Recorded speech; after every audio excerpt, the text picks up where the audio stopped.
Talo Lingam Sharira, el asiento de la vida orgánica sin el cual sería imposible la existencia del cuerpo físico, pero ese fondo vital no es la personalidad. El cuerpo vital se desintegra poco a poco conforme el cadáver se va desintegrando. La personalidad ambula por el panteón y su disolución es más lenta que la del cuerpo vital. Quienes afirman que la personalidad se reencarna mienten lamentablemente, porque la personalidad es hija de su tiempo, nace en su tiempo y muere en su tiempo, no existe ningún mañana para la personalidad del muerto. Eso que continúa más allá de la muerte es el ego vestido con sus cuerpos lunares. Aquello que no muere es la esencia, el buddhata, el alma, desafortunadamente embotellada dentro del ego. La visión retrospectiva de la vida que acaba de pasar, tiene como único objetivo hacer un inventario de la existencia que terminó para saber qué tenemos y qué nos falta. El juicio ante los tribunales del karma después del inventario, es el resultado preciso de la existencia finalizada. En los antiguos tiempos casi todas las almas se desembotellaban de dentro del ego temporalmente para pasar sus vacaciones en los reinos inefables de los mundos molecular y electrónico y después regresaban como el genio de la botella a la botella misma, para reincorporarse en este valle de lágrimas. Por estos tiempos de angustia y perversidad ya casi no hay vacaciones en los mundos superiores, ahora los desencarnados ingresan a los mundos infiernos o retornan inmediatamente a este valle de lágrimas, para terminar cuanto antes su ciclo de vidas sucesivas. En la literatura pseudo-ocultista se afirma equivocadamente que a todo ser humano se le asignan millones de vidas hasta lograr la perfección, pero ese concepto es falso porque a cada ser humano solo se le da un número determinado de existencias de acuerdo con la ley de número, medida y peso. Realmente solo se le asignan a cada ser humano 108 vidas, esas son las 108 cuentas del collar del Buda. Los brahmanes simbolizan el ciclo de vidas sucesivas con el ritual de la vaca sagrada, dando 108 vueltas litúrgicas alrededor de la vaca y rezan con un collar de 108 cuentas las mágicas palabras, Om Mani Padme Hum. Las almas que terminan su ciclo de existencias sin haber alcanzado el estado angélico, ingresan a los mundos infiernos. Por estos tiempos, después del juicio final de 1950, ya casi todas las almas cumplieron su ciclo de existencias o están para cumplirlos.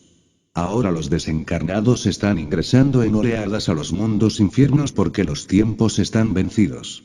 Mucho se habla, en literatura pseudo-ocultista sobre la ley de la reencarnación, pero realmente esta solo es para los individuos sagrados. Reencarnación implica una individualidad reencarnante y si tal individualidad no existe, entonces no hay tal reencarnación. Aunque los textos pseudo-ocultistas afirmen que el animal intelectual ya alcanzó la individualidad, este concepto es tan falso como aquel otro que asegura que ya el ser humano posee los auténticos vehículos solares, astral, mental y causal. El ego es un conjunto de entidades distintas, diversas, que ni siquiera se conocen entre sí. Eso no es individualidad y decir que esas entidades se reencarnan resulta absurdo. Mejor es decir que el yo pluralizado regresa, se reincorpora, retorna a este valle de lágrimas. El ego continúa en nuestros descendientes. La agonía de un hombre es idéntica al éxtasis de su concepción. La muerte y la concepción se encuentran íntimamente unidas y forman un todo único. El sendero de la vida está formado con las huellas de los cascos del caballo de la muerte. Muerte y concepción son una. Muerte y juicio son uno. Juicio y concepción son uno. Muerte, juicio y concepción son uno. El diseño psicológico del agonizante entra con el zoospermo dentro del huevo en el instante de la concepción. La desintegración de los elementos del viejo cuerpo origina una vibración que pasa invisible a través del tiempo y del espacio. Esta vibración porta el diseño del hombre que agonizó así como la onda de una estación transmisora de televisión lleva la imagen invisible del artista que actúa y que recibida en un aparato apropiado, se hace visible a muchos cientos y miles de kilómetros del lugar donde realmente se encuentra. El huevo fecundado es el órgano de recepción para el diseño psicológico del hombre que agonizó. Después de la muerte, las distintas entidades que constituyen el ego, van y vienen, por la región molecular, pero no todas esas entidades retornan a una nueva matriz humana, algunas de esas entidades ingresan al submundo, otras entran en matrices inferiores del reino animal racional, otras ingresan al reino vegetal, y otras por último vestidas con los cuerpos lunares continúan en nuestros descendientes. Pitágoras regañó en cierta ocasión a un discípulo que quiso dar de patadas a un perro que aullaba diciéndole: no le pegues a ese perro porque en su lastimero aullido he reconocido a un amigo que murió hace algún tiempo. Esta es la sabia ley de la metempsicosis tan odiada por los fanáticos del dogma de la evolución. En fracciones también se ingresa a los mundos infiernos. Muchas gentes que viven actualmente en el mundo físico, ya poseen partes de sí mismos en los mundos infiernos. Dante encontró a esos condenados a la muerte segunda entre el símbolo que les corresponde en el abismo que es el sepulcro, y como quiera que esas losas estaban levantadas preguntó a su maestro el porqué de esto, y Virgilio el poeta de Mantua le respondió: todos quedarán encerrados cuando hayan vuelto de Josafat las almas con los cuerpos que han dejado arriba. San Josafat, el Buda, y el valle de Josafat es este mundo del samsara. Ya el juicio final fue hecho, los egos en su totalidad están entrando a los mundos infiernos y así cierran los símbolos de Dante. El objetivo final de los mundos infiernos es destruir al ego y a los cuerpos lunares para que el alma se libre por la puerta de la muerte segunda. Los sufrimientos de las almas fracasadas en los mundos infiernos, están simbólicamente escritos por el Dante en la Divina Comedia. Los magos negros más perversos, viven en los mundos infiernos trillonadas de años antes de llegar a la muerte segunda. Las gentes comunes y corrientes pueden alcanzar la muerte segunda en unos 800 o 1000 años más o menos. Cada 100 años se paga en los mundos infiernos una letra kármica. En los mundos infiernos el tiempo es demasiado largo y terriblemente aburridor, es tiempo de rocas milenarias. La muerte segunda, es necesaria para que las almas fracasadas regresen, al caos primitivo, original, desde donde deben recomenzar la jornada pasando por las evoluciones minerales, vegetales y animales, hasta alcanzar nuevamente el estado humano. Capítulo 13, la ley de recurrencia.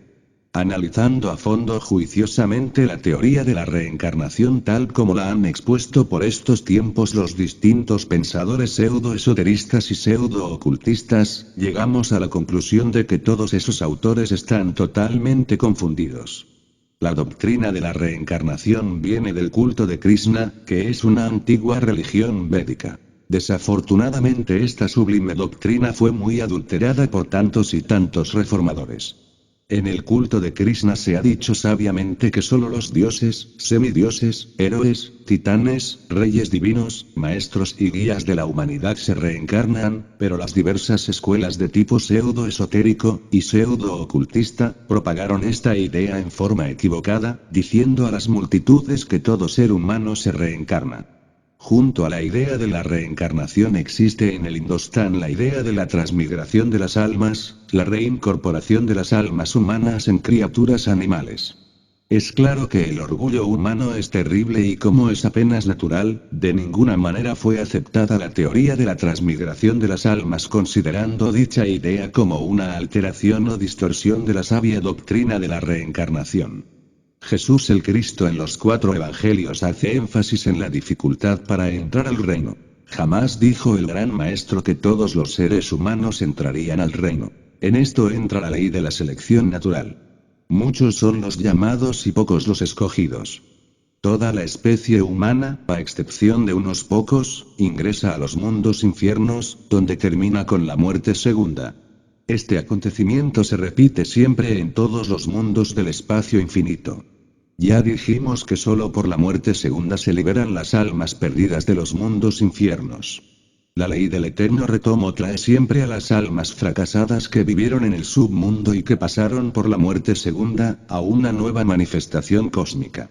La ley del eterno retorno da base a la doctrina de la transmigración. Millones de almas fracasadas de pasados ciclos de manifestación, son ahora elementales del reino mineral o vegetal y criaturas animales que aspiran reconquistar el estado humano que otrora perdieron. La sabia idea del eterno retorno de todas las cosas, está invariablemente unida a la sabiduría pitagórica y a la cosmogonía sagrada del Indostán. Toda doctrina sobre la vida de Brahma, Manvantaras y Pralayas, los Kalpas, el aliento de Brahma, etc., se encuentran íntimamente acodadas con la doctrina de Pitágoras y la ley de recurrencia o eterno retorno. Un análisis de fondo sobre el budismo nos lleva a la conclusión de que el Buda enseñó la ley del eterno retorno o recurrencia, en su doctrina sobre las vidas sucesivas. Simplicio, citado por Ouspensky, escribe: los pitagóricos dijeron que las mismas cosas se repiten una y otra vez. En conexión con esto, es interesante observar las palabras de Eudemo, discípulo de Aristóteles, en el libro tercero de la Física. Él dice: algunas personas aceptan y algunas otras personas niegan que el tiempo se repite. La repetición se entiende en diversos sentidos. Una clase de repetición puede suceder en el orden natural de las cosas, como la repetición de los veranos, de los inviernos y otras estaciones, en que una nueva viene después de que otra ha desaparecido. A este orden de cosas pertenecen los movimientos de los cuerpos celestes y los fenómenos producidos por ellos, tales como los solsticios y los equinoccios, que son producidos por el movimiento del Sol. Pero si debemos creer a los pitagóricos, existe otra clase de repetición. Eso quiere decir que yo os hablaré y me sentaré exactamente así y tendré en mi mano el mismo palo, y todo será igual que ahora y el tiempo como es de suponerse, será el mismo. Porque si los movimientos, de los cuerpos celestes, y muchas otras cosas son los mismos, lo que ocurrió antes y lo que ocurrirá después son también los mismos. Este se aplica también a la repetición, que es siempre la misma. Todo es lo mismo. A la ley de la recurrencia expuesta magníficamente por Eudemo en los precedentes párrafos, nosotros solo tenemos que añadirle la espiral que según Pitágoras es la curva de la vida. El tiempo es redondo y todo se repite ya en espiras más elevadas, ya en espiras más bajas. Resulta interesante y dolorosa al tiempo la repetición incesante de los mismos dramas, de las mismas escenas, de los mismos acontecimientos en cada una de las 108 vidas que por ley cósmica se le asignan siempre a las almas humanas. Cada vida es una repetición de la pasada más sus consecuencias kármicas buenas o malas, agradables o desagradables. Un hombre muere y los angustiosos momentos de su agonía, sus últimos instantes y realizaciones, sus últimas sensaciones y sus últimas penas, se encuentran íntimamente asociadas a los goces del amor que originan un nuevo nacimiento. La nueva vida comienza exactamente en las mismas condiciones que la anterior y es claro que no puede comenzar en ninguna otra condición. Al renacer en este valle de lágrimas, el pasado se convierte en futuro de acuerdo con la ley de recurrencia. El animal intelectual equivocadamente llamado hombre no puede cambiar las circunstancias, es víctima de ellas, todo le sucede como cuando llueve, o como cuando truena. Tiene la ilusión de que hace pero no tiene poder para hacer, todo se sucede a través de él. Solo el ser puede hacer, solo el ser puede originar nuevas circunstancias, solo el ser puede cambiar todo este orden de cosas, pero el animal intelectual no tiene encarnado al ser. En este valle de las amarguras existen hombres máquinas de repetición absoluta, tipos mecanicistas 100%, sujetos que repiten hasta los más insignificantes detalles de sus vidas precedentes. En este valle de San Josafat, en esta tierra del samsara se reincorporan constantemente ciertos sujetos de repetición variada que reviven sus vidas precedentes ya en espiras más elevadas, ya en espiras más bajas. Existe también en nuestro interesantísimo mundo cierto tipo de gentes con tendencia creciente a la degeneración que marchan resueltamente por el camino a espiral descendente. Estos son los borrachos, los suicidas, los homosexuales, las prostitutas, los drogómanos, los ladrones, los asesinos, etc. Esta clase de gente repite en forma más y más descendente en cada vida, sus mismos delitos, hasta que al fin entran a los mundos infiernos. En aparente y brillante contraste con ese tipo de vía de descenso o fracaso, pero en una posición igualmente abominable se encuentran los caballeros de alto mundo, los grandes triunfadores, que adoran a la gran ramera. Los millonarios y multimillonarios, los científicos perversos que inventan armas destructivas. Los tenebrosos secuaces de la dialéctica materialista, que le quitan a la humanidad los valores eternos. Los fanáticos del deporte, los grandes competidores, los boxeadores, los vanidosos rompedores de récords, los cómicos, que juegan con el monstruo de las 1000 caras. Las famosas estrellas de cine, que justifican todos sus adulterios con innumerables matrimonios y divorcios. Los artistas degenerados de